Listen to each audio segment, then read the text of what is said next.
However, these same people say they shouldn't have to fear contesting a ticket each time they have company over. And don't want to use it. Blaine Wood lives in Midtown, where he and his guests are required to have a parking permit or risk being ticketed. But there's definitely some sort of disconnect with the app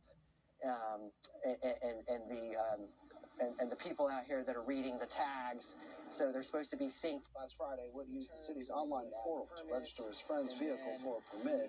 He received confirmation that the process was successful, but his friend still got a ticket. It's a system that's supposed to work, and clearly it's not working. It's very inconvenient. Todd Irvin, who's lived in Midtown for 11 years, said he never had an issue with parking permits until the process went digital.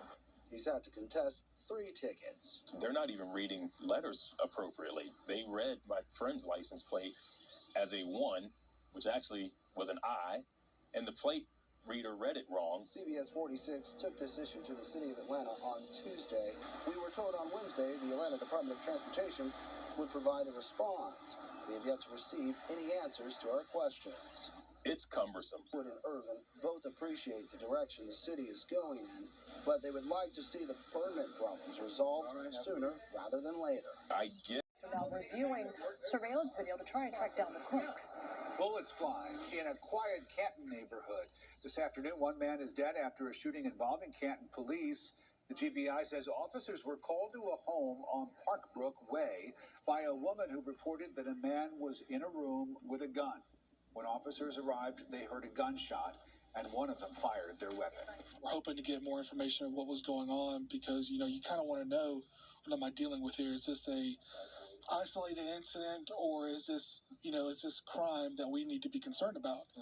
According to the GBI, one of the gunshots on the man may have been self-inflicted. His body is now being taken to the medical examiner's office for an autopsy. We are following breaking news. Brookhaven police officers used a drone to track down an armed robber. The suspect has not been caught. Alan Devlin is at the breaking news desk with more. Absolutely, and we have new video that shows all this go down. Police say they were chasing 2 violent armed robbery suspects in the area when they were able to arrest one of them in a CVS parking lot. But this drone video right here is what led these officers to that second person. The first one got away. The drone team is what was able to find him hiding in the cul-de-sac nearby. Officers then chased him down to the back, using the drone to provide updates, and were able to make an arrest. Alton Johnson and Jaquan Collins, both now behind bars. From the breaking news desk, I'm Alan Devlin. Back to you guys in the studio. Alan, thank you. Crews have been working here throughout the day to fix this gaping hole, but the evidence of what happened last night is still apparent, and this audacious crime all caught on camera. Acworth is, usually a quiet place, so incidents like this are few and far between. This video shows the moments a man crashes a U-Haul van through the front of a store trying to steal an ATM. It happened at this Texaco gas station on Main Street in Acworth around 4:30 Wednesday morning. So he used a U-Haul, a van that we believe was stolen from a U-Haul dealership in Marietta. Lieutenant David St. Onge with Acworth Police lays out the crook's busy morning. You see him on camera casing out the closed gas station. And just rattle these ideas off. You know what, HK? It's clear that Walmart has nobody of color in that room to make these decisions. Oh, I got a lot of black friends work there. Not work there, but in the rooms where these ideas are being presented, that's where we need to be. Because if I was in there, I'd be like, nah, bro, this ain't a good look. We're not doing this. Headcrack, I feel like it might be the opposite, man. I feel like in those executive boardrooms, they don't have any Gen Zers. They need somebody a little young just to be like, hey, guys, maybe you should think about this. But I know for a fact that they do have some African-American people on their board because my wife's friend is there, but I don't know if in the ice cream section. I don't think we would ever pick these flavors. Yeah, the baller thing for Walmart to do at that point in time would have been to support a black-owned ice cream company. Showcase that would have been. Now we got to repurpose these flavors because I want to try it, but not in front of people. I know, right? Up next, we did. I'm here to do stuff, to have a good time. It's part of more than 19,000 acres placed on the market by the Aubrey Corporation.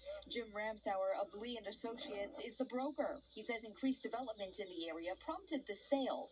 There have already been multiple offers, and he expects many more.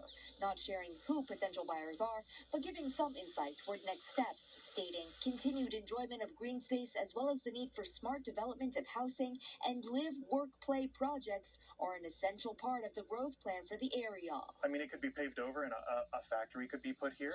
Hiker Steve Hood is one of thousands of people petitioning online, hoping Georgia DNR can make the purchase. We're kind of at the peak of the housing and land market right now as the economy's moving, and places like this are getting snapped up and paved over. Georgia DNR telling CBS 46 it is working hard to investigate all opportunities to provide public recreational access on this property into the future. Reporting in Pine Log Wildlife Management Area, Bartow County, Savannah Louie, CBS 46.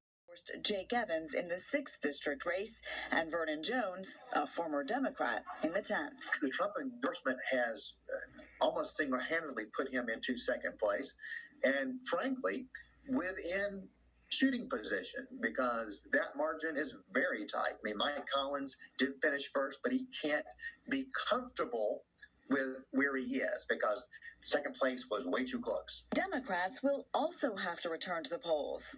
They will decide between former Atlanta City Councilman and Congressman Kwanzaa Hall and attorney Charlie Bailey in the race for lieutenant governor. So if you're Charlie Bailey, you are trying to call every single person who was unsuccessful for lieutenant governor, all the candidates that were on the ballot, you're trying to get their endorsements. And he particularly has got to focus on the African Americans who are in the race. Democratic strategist and founder of Paramount Consulting Group, Theron Johnson.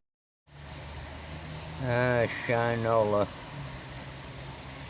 Can't go out playing traffic today.